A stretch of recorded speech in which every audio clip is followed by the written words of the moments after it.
Pemirsa, kita memasuki kabar nang penambayan.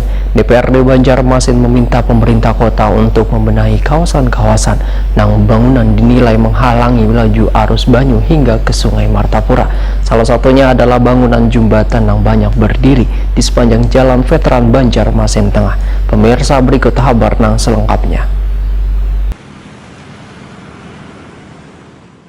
DPRD Banjarmasin meminta pemerintah kota untuk membenahi kawasan-kawasan nang bangunan dinilai menghalangi lajunya arus banyu hingga ke Sungai Martapura. Salah satunya adalah bangunan jembatan yang banyak berdiri di sepanjang Jalan Veteran Banjarmasin Tengah karena sebagian dari pembangunan jembatan tersebut ada yang diuruk sehingga mempersempit sungai. Wakil Ketua DPRD Banjarmasin, Matnor Ali F. Wahitakoni Prima TV, jelang tengah hari Selasa 2 Februari 2021 memadahkan solusi jangka pendek untuk mengatasi banjir supaya kada terulang lagi adalah dengan membenahi kawasan sepanjang Jalan Veteran. Di antaranya melakukan pembongkaran jembatan yang menghalangi aliran banyu. Salah satunya jembatan yang berada di pertigaan Jalan Veteran arah ke Jalan Kuripan. Jembatan yang sudah cukup lawas berdiri tersebut menurut politisi Partai Golkar ini bisa didesain ulang, wan dibangun lebih besar, wan tinggi, agar banyu bisa bebas mengalir menuju Sungai Veteran kemudian berlanjut ke Sungai Martapura. Agar banyu tersebut kada terhalang, maka sejumlah jembatan yang dinilai menyumbat arus sungai di kawasan Jalan Veteran pun harus turut dibongkar.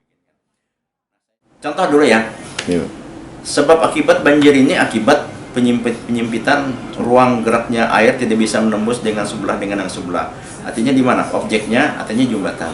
Jembatan itu kan kalau memang itu memang akan menjadikan kendala yang merugikan masyarakat sekota Banjarmasin, ya dianggarkan aja lah. Artinya dibongkar lantas langsung dibaikan jembatan. Memang jembatan itu memang sudah lama juga sebenarnya, saya rasa mungkin sudah lama. Memang saatnya untuk kita renovasi. Nah, saat kita juga bisa dari PUPR untuk bisa menganggarkan bahwa itu akan direnovasi, sekaligus kita akan lakukan normalisasi. Matnor Ali F menegaskan bila Sungai Veteran itu sangatlah panjang, bahkan aliran pembuangannya terbagi dua, yaitu Sungai Gardu dan Sungai Martapura yang melewati sungai di samping Tampekong. Matnor Ali F berharap sungai yang berada di kawasan Jalan Veteran ini benar-benar terbebas dari sumbatan bangunan apapun.